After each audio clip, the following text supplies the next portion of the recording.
So hello friends, welcome back in this session. This is Vikas again, data science trainer at Brelica Services. And in this particular video, I'm going to talk about a project which is called University Admission Predictions. We have a data set, हम data set एक यहाँ पे import करने वाले हैं, and from this data set we'll train a model that will predict the admissions for an university. So I think you're getting the point. मैं यहाँ पे mention कर देता हूँ, लिख देता हूँ कि हम क्या करने वाले हैं.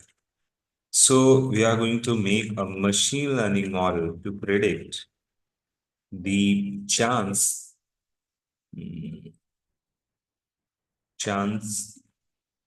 of being admitted into university given a set of features. Okay, given a set of features, and we can say this model uses extreme gradient boosting regression for prediction. Okay, for prediction. So this is the problem, basically a model. तो हम एक model बनाएंगे, data set import करेंगे, और वो model एक्जीबूस्ट करके एक algorithm होती है जो basically it's a technique of ensemble learning. मैं यहाँ पे लिख देता हूँ, इट्स अ टेक्निक और algorithm you can say of ensemble learning, है ना. ensemble लर्निंग मशीन लर्निंग की एक ब्रांच है जिसमें हम मल्टीपल मॉडल्स को कंबाइन करके एक फाइनल रिजल्ट निकालने की कोशिश कर रहे होते हैं. तो हमारे पास एक बड़ा डेटा सेट होता है, तो हम उसमें से कुछ सेट ऑफ इंफॉर्मेशन को उठा के एक मॉडल बनाते हैं, फिर कुछ other information, set of information या रोज को उठा के हम एक दूसरा मॉडल बनाते हैं.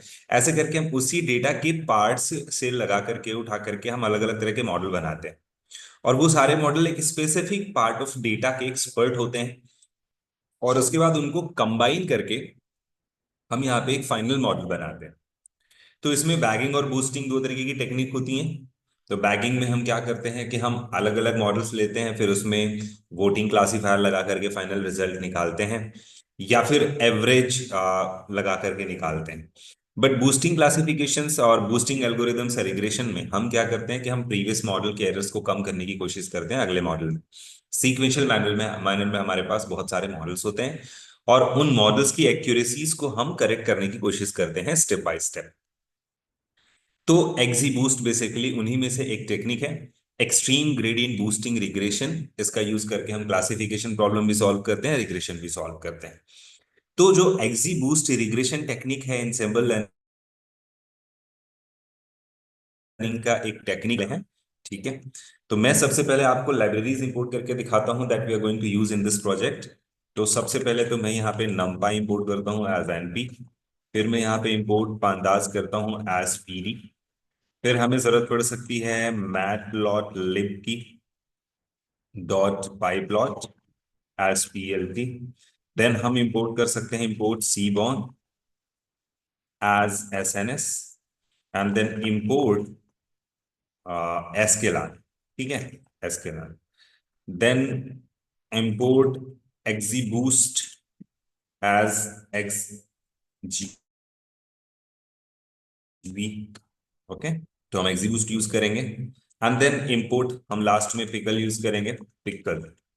पिकलिंग के लिए ये भी मैं लास्ट में आपको करके दिखाऊंगा, इसको आप रन कर सकते हो. बैकग्राउंड वगैरह अगर आपको यूज करना है तो यहाँ पे मैटप्लॉटलिब की लाइब्रेरीज का यूज करके आप डार्क बैकग्राउंड यूज कर सकते हो. खैर, अगले स्टेप में हम क्या करेंगे, pd डॉट रीड csv करके आप उस फाइल को इंपोर्ट करोगे जिसे हम यूज करने वाले. तो लेट्स से हमारे भी डेटा सेट का नाम है यूनिवर्सिटी डैश एडमिशन, ठीक है. ऐसे करके हमारी फाइल का नाम है university underscore admission dot csv. मैंने डैश लगा दिया, है ना, शायद उसका नाम है अंडरस्कोर. एक बार देख लेते हैं इंपोर्ट करके. तो मैंने इसको रन किया, यहाँ पे देखो ये इंपोर्ट हो गई है, मतलब फाइल का नाम सही है. तो क्यों ना हम इसको एक डेटा सेट सॉरी एक वेरिएबल में स्टोर कर लें और इसको कुछ नाम दे देते हैं, जैसे मैंने दे दिया टीएफ, ठीक है. अब देखो मल्टीपल चार्ट से जैसे एक हिस्टोग्राम बना करके आप देख सकते हो, डी डॉट हिस्ट प्लॉट लगा लो, फिक्स साइज कुछ दे सकते हो, तो मैंने जैसे यहाँ पे फिक्स साइज दे दिया। फिक्स साइज ब्रैकेट में मैं लिख रहा हूँ 20 एंड कॉमा 15। ठीक है। उसके बाद कॉमा करके यहाँ पे बिन्स इज इक्वल में दे सकता हूँ, लेट्स से मैंने 30 दे दिया।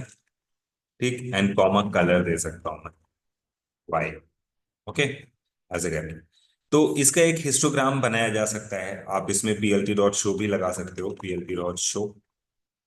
ठीक है, fix size 20 comma bins 30 colour Y. ठीक है, कलर की स्पेलिंग गलत लिखी हुई है, तो मैं इसको करेक्ट कर देता हूँ, कलर। ठीक है। तो ये basically check the distribution of each variable, मतलब कि हर एक वेरिएबल, वेरिएबल का मतलब यहाँ पे कॉलम है, तो यहाँ पे डिस्ट्रीब्यूशन आप देख सकते हो हर एक कॉलम का, जीआरई स्कोर है, टीओएफएल स्कोर है ना, एसओएफ है, एलओआर, सीजीपीए, इस तरीके का प्रॉपर डिस्ट्रीब्यूशन दिखा रहा है, कहाँ से कहाँ तक वैल्यूज का डिस्ट्रीब्यूशन एक है, एग्जिस्ट करता है इसमें, है ना। तो इसके अलावा हम यहाँ पे हीट मैप लगा के देख सकते हैं, देखो बहुत सारी चीजें हैं। आप इस नल लगा के इसका देख सकते हो कि इसमें कहीं नल वैल्यूज तो नहीं है। तो हम basically clean data set use कर रहे हैं, तो कहीं पे नल वैल्यूज पॉसिबल नहीं है, इसमें नहीं है। इसके अलावा डुप्लीकेटेड आप चेक कर सकते हो, डॉट सम करके कहीं डुप्लीकेट वैल्यूज तो नहीं है, तो उनको रिमूव करो। देखो यहाँ पे 497 वैल्यूज है जो डुप्लीकेट है ना। तो आप लिख सकते हो टीएफ डॉट ड्रॉप डुप्लीकेट्स ऐसा करके। ठीक है, तो ये डुप्लीकेट्स को रिमूव कर देगा। यहाँ पे आप देख सकते हो डीएफ का शेप देखो, यहाँ पे देखो डीएफ का शेप, तो मैंने यहाँ पे लिखा डीएफ डॉट शेप, सॉरी, यहाँ पे देखो 1000 है, और डुप्लीकेट वैल्यूज काफी सारी थी, 497 है, जब वो रिपीट यहाँ से डिलीट हुई है, तो हमारे पास जो डेटा बचा है वो 503 बचा है। तो हम इसको फाइनली स्टोर कर लेते हैं डीएफ में। अब हमारे डेटा में डुप्लीकेट वैल्यूज करके, ये जो हमारे पास डेटा सेट है इसका यूज करके हम हीट मैप चार्ट बनाते हैं। ठीक है, हीट मैप। तो यहाँ पे लिखेंगे डीएफ डॉट कोरिलेशन का फंक्शन कॉल कर लो, और चाहते हो एनोटेशन भी, तो इज इक्वल ट्रू लिख दो, और यहाँ पे पीएलटी डॉट शो लगा दो।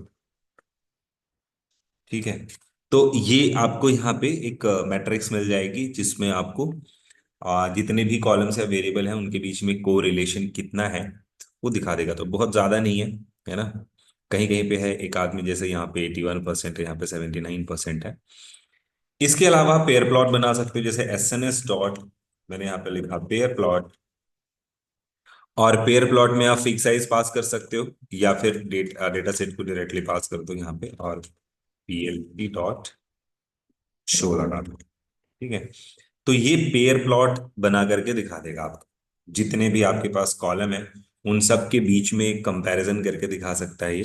ठीक है, तो इस तरीके से बहुत सारी चीजें होती हैं जो आप प्लॉट्स के थ्रू चेक करके देख सकते हो आपके डेटा सेट में, कि कौन सा कॉलम किससे रिलेट कर रहा है, and relationship between the target and feature using scatter plot, आप स्कैटर प्लॉट लगा के बना के देख सकते हो कि जो हमारे पास टारगेट वेरिएबल्स हैं वो, और जो हमारे पास इनपुट या प्रेडिक्टर्स उन्हें आप कह सकते हो, तो वो जो वेरिएबल्स हैं उनके बीच का रिलेशनशिप क्या है। ठीक है, वो भी सब प्लॉट किया जा सकता है।